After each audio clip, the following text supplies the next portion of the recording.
अभी हमारे साथ मौजूद हैं स्वामी दिव्य सागर जी महाराज। स्वामी जी बहुत बहुत धन्यवाद आपका, जो कि आपने इतना कीमती समय दिया। स्वामी जी, जो जेन्युइन क्वेश्चन होता है, आज हमारा जो है, हम लोग मॉडर्नाइजेशन की तरफ जा रहे हैं। हमारी जो आने वाली पीढ़ी है वो मॉडर्नाइजेशन के चक्कर में जो है अपनी संस्कृति और सभ्यता भूलती जा रही है। और ये जो हमारे बच्चे हो रहे हैं, आने वाले समय में हमारे देश के भविष्य हैं, इस जनरेशन के भविष्य होने वाले हैं, ये हमारे बच्चे अपनी संस्कृति को भूलते जा रहे हैं। और कई बार हमने ये देखा है कि आज अपने माँ बाप, जो उनके माता पिता होते हैं, पेरेंट्स से उनकी जो नज़दीकियाँ हैं बिल्कुल कम होता जा रहा है। इसका क्या कारण हो सकता है और इसको हम लोग कैसे सुधार सकते हैं, इस चीज़ से कैसे हम लोग बच सकते हैं महाराज जी? बहुत कम समय है आपके पास भी, तो थोड़ा सा हमें बताएं ताकि लोग समझ सकें। देखिए भगन, एक तो सबसे बड़ी चीज़ है कि मॉडर्नाइजेशन जो आप कह रहे हैं, वो मॉडर्नाइजेशन किसके प्रभाव में आया भारत में? पाश्चात्य देशों के, जी, पश्चिमी देशों के कारण से ही उनको कॉपी हम लोग कर रहे हैं। और उनको जितना ही हमारी युवा पीढ़ी कर रही है, उतना ही सोचती है कि हम मॉडर्न हैं। ठीक है ना? ठीक। तो हम पाश्चात्य, अगर कोई मान लीजिए कि भारत का व्यक्ति भारत की परंपरा का कॉपी कर रहा है, तो उसको मॉडर्न नहीं कहेंगे, ऐसी समाज में धारणा है। जी। तो पाश्चात्य देश से वो विचार जो आ रहे हैं, वो विचार है क्या पाश्चात्य देश का? पाश्चात्य देश का एक विचार है, सबसे पहला विचार, कि वो कहते हैं एक ही जिंदगी है, इसके बाद आगे कोई जिंदगी नहीं, इसके पीछे कोई जिंदगी नहीं। जी। ठीक है। भारत क्या कहता है? पूर्व जन्म भी होता है, पहले भी जन्म हुआ, आगे भी जन्म होंगे। यानी भारत के लोग क्या कहते हैं कि तुम अपने कर्मों को ठीक रखो, नहीं तो अगले जन्म में तुम्हें सजा मिलेगी, या फिर स्वर्ग में या नर्क, ये सब कुछ मिलेगा, या पीछे से जो अच्छे कर्म करते आ रहे हो जिसके कारण से आपको एक अच्छा माता पिता मिले हैं, अच्छा परिवार मिला है। ठीक है। तो हमारे भारत की सोच क्या है? रीले दौड़ की तरह है। जैसे एक धावक पीछे से दौड़ रहा है, दूसरे धावक को अपनी छड़ी पकड़ाता है और दूसरा धावक फिर दौड़ना शुरू करता है, वो तीसरे को देता है, तीसरा चौथे को देता है, और धीरे धीरे सारे मिलकर रेस जीत जाते हैं। ये भारत की परंपरा है। भारत की परंपरा में लोग कहते हैं कि गलत मत करो, नहीं तो अगला जन्म तुम्हारा बिगड़ जाएगा। लेकिन वहां पे क्या है कि कोई जन्म ही नहीं है, जो करना है यही कर लो। तो वहां पे सुख सुविधा के लिए क्या करते हैं वो लोग, पाश्चात्य देश के लोग?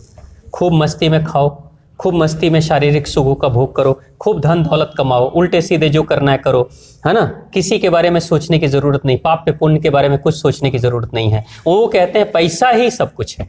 सर, पश्चिमी देश क्या करे क्या नहीं करे उसे हमको मतलब नहीं, मैं उसी की बात कर रहा हूँ। लेकिन भारत के युवाओं को हम कैसे बचा सकते हैं? हाँ। जैसे आज का जमाना सोशल मीडिया का जमाना है, और हमारे मैक्सिमम यूथ जो है सोशल मीडिया पे अपना टाइम देता है। आप देख रहे होंगे कि एक ही घर में जो है चार अगर दो बेटी हैं, एक बेटा है, वो अपने मोबाइल में बिजी है, वो अपने मोबाइल में बिजी है, माँ और बाप वहीं पे बैठे हैं, लेकिन बातचीत नहीं कर रहे हैं लोग, आपसी प्रेम खत्म हो रहा है। हम इस चीज पे आपसे जवाब जानना चाहते हैं कि इस चीज को हम कैसे कम कर सकते हैं। हाँ, तो पहली चीज जो आपने कहा कि आखिर वो आया कैसे, क्योंकि हम लोग बिना भूमिका को जाने, जड़ को जाने बिना वृक्ष के बारे में नहीं जान सकते। अगर जड़ को जान लेंगे कि ये आम का जड़ है, आम का पौधा है, तो हम वृक्ष के बारे में जान लेंगे कि आने वाले समय में फल क्या है। तो जो पाश्चात्य देशों की कॉपी है वो हम कर रहे हैं। पाश्चात्य देशों में क्या है कि 18 साल के बाद बच्चे को छोड़ दिया जाता है, माता पिता की जिम्मेदारी नहीं है। भारत में तो है कि पिताजी एक ही शादी करेंगे, माताजी भी एक ही शादी करेंगे। वहां तो क्यों मदर्स डे बनाते हैं, फादर्स डे मनाते हैं? मदर्स डे फादर्स डे क्यों नहीं? भारत में मदर्स डे फादर्स डे नहीं हो सकता, पेरेंट्स डे होगा। वहां क्यों? क्योंकि एक बच्चा है, उसके पिताजी कहीं 50 किलोमीटर दूर हैं, तो फादर्स डे के दिन जाएगा मिलने।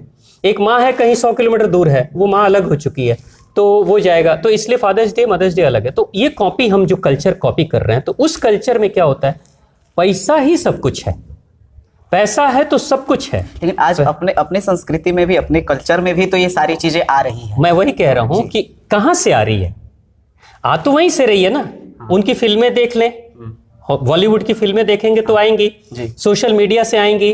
जो लोग वहां जाते हैं वो कॉपी करते हैं, फिर यहाँ चले आते हैं। तो ये कहते हैं अरे भाई पैसा है तो सब कुछ है। तो माता पिता को कहते हैं पैसा है ना, तो बूढ़े माता पिताजी को ओल्ड एज में भेज दो, वृद्धाश्रम में भेज दो। ठीक है ना? पैसा अगर मेरे पास है तो कौन भाई कौन बहन? तो पैसा वहां के लिए प्रमुख है, वही चीज हम कॉपी कर रहे हैं कि पैसा ही सब कुछ है। तो आज आप देखिए कई माता पिता भी ये गलती कर रहे हैं, वो कहते हैं बेटा पैसा कमाना सीख लो, पैसा होगा ना तो सारे रिश्तेदार होंगे, सब लोग होंगे, तो बेटा पैसा कमाता है। अब जब माता पिता को जरूरत पड़ती है तो बेटे के दिमाग में होता पैसा है तो सब कुछ है, तो फिर माता और पिता भी कौन है? तो धीरे धीरे भाई बहनों का रिलेशन, माता पिता का रिलेशन, बाप बेटे का रिलेशन कट अप होते जा रहा है, भाई भाई में खत्म होते जा रहा है। तो अब उसके लिए क्या करना, एक सोच, सिर्फ पैसा नहीं, आपकी जिंदगी कैसी है, मन की खुशी भी तो चाहिए ना। बैंक बैलेंस बहुत है, महल बना दिया आपने, अब घर में कोई रहने वाला आपके साथ नहीं है, कोई आपसे बात करने वाला नहीं है। तो आप देख रहे हो कि आज की युवा पीढ़ी जो भारत में कॉपी कर रही है, उनको यह भी देखना चाहिए कि अमेरिका में 33% लोग डिप्रेशन में हैं, मानसिक रोगी हैं। तो कल को यही होने वाला है आपके साथ।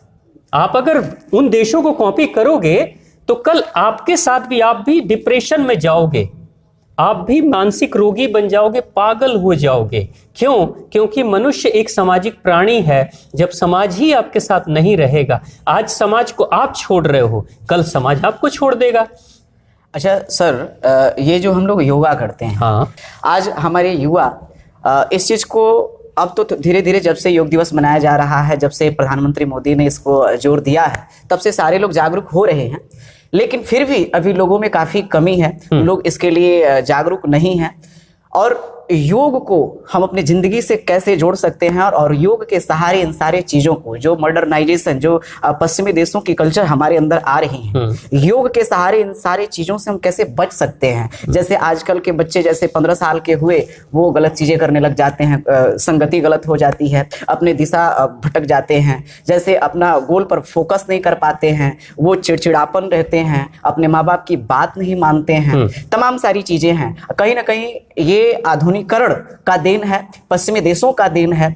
अगर इन सारी चीजों से हमें बचना है तो योग को कैसे हम देख सकते हैं, योग को कैसे हम अपना सकते हैं, ताकि हम अपने आप को ठीक कर सके, अपने पीढ़ी को ठीक कर सके, आने वाले भविष्य हमारा सुरक्षित हो। इसमें योग हमारा किस तरह से भूमिका निभाएगा सर?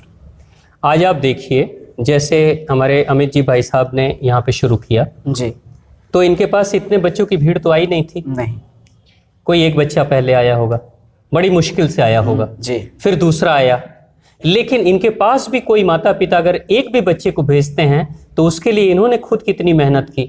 जब लोगों को लगा कि भाई ये बहुत अच्छे एक्सपर्ट योग प्राणायाम के हैं, मार्शल आर्ट के हैं, जिम के हैं, तब लोगों ने भेजना शुरू किया अपने बच्चे को। तो यहाँ दो है जीवन में, किसी को मोटिवेट आप कर सकते हैं या किसी को इंस्पायर कर सकते हैं। मोटिवेट का मतलब है कि आप किसी को बोल रहे बेटा अच्छा करो, बढ़िया एक्सरसाइज करो, सुबह जल्दी उठो, अपने को फिट रखो, ठीक है, ये है मोटिवेशन, जो मोटिवेशनल स्पीकर्स करते हैं ना मोटिवेशन। एक होता है इंस्पायर करना। इंस्पायर करना, कुछ नहीं बोलूंगा, किसी को नहीं बोलूंगा योग प्राणायाम करो, मैं खुद करूंगा, और जब मैं खुद करूंगा मुझे देखकर बच्चों में प्रेरणा जगेगी और वो कॉपी करने लगेंगे। तो जीवन में जो अस्थायित्व है वो इंस्पिरेशन से आता है, मोटिवेशन क्षण भंगुर होता है। आज मान लो आप अच्छे मोटिवेशनल स्पीकर से मिल लोगे, जोश में आ जाओगे, कोई अच्छी फिल्म देख लोगे, जोश में आ जाओगे, और 4 दिन में फिर वही हाल जोश खत्म, ठीक है। लेकिन आप इंस्पायर्ड होगे तो आप सेल्फ मोटिवेटेड हो। तो सेल्फ मोटिवेट, अब क्या है, योग बच्चों को सीखना। अभी अमेरिका के लोग, यूरोप के लोग योग प्राणायाम करने लगे ना। बिल्कुल। क्यों? क्योंकि वो देख लिए कि ये जीवन शैली जीकर हम लोग तो पागल हो रहे हैं, हमें तो वही भारत की जीवन शैली जीने की जरूरत है, जो योग प्राणायाम, शाकाहारी भोजन। वहां की महिलाएं साड़ी पहनने लगी हैं, इतना तक कि ऋषिकेश में पुरुष आते हैं ना, पुरुष विदेशी, मंगलसूत्र खरीद के पहन लेते हैं, अच्छा लगता है। उनको पता नहीं कि ये तो महिलाओं के लिए, वो भी पहन लेते हैं। अच्छा सर, बात तो यही है ना कि अगर आप योग करेंगे तो रहेंगे निरोग, ऐसा ही है कुछ? स्वतः निरोग रहेंगे, योग करेंगे तो निरोग रहेंगे, और निरोग रहेंगे तो प्रसन्न रहेंगे। अब प्रसन्न रहेंगे तो कहां भागेंगे? आपका घर आपका स्वर्ग लगेगा। स्वस्थ रहने के लिए योग करना जरूरी है, बहुत जरूरी, लेकिन उससे पहले पेट की सफाई करना जरूरी है। इसलिए मैं 1.25 लीटर पानी पिलाता हूँ। 1.25 लीटर पानी पिला, नहीं तो पेट की सफाई नहीं हुई और खूब एक्सरसाइज, खूब जिम कर रहे हैं, खूब योग कर रहे हैं, अंदर की गंदगी अंदर ही घूमते रह जाएगी और आप और ज्यादा बीमार हो जाओगे।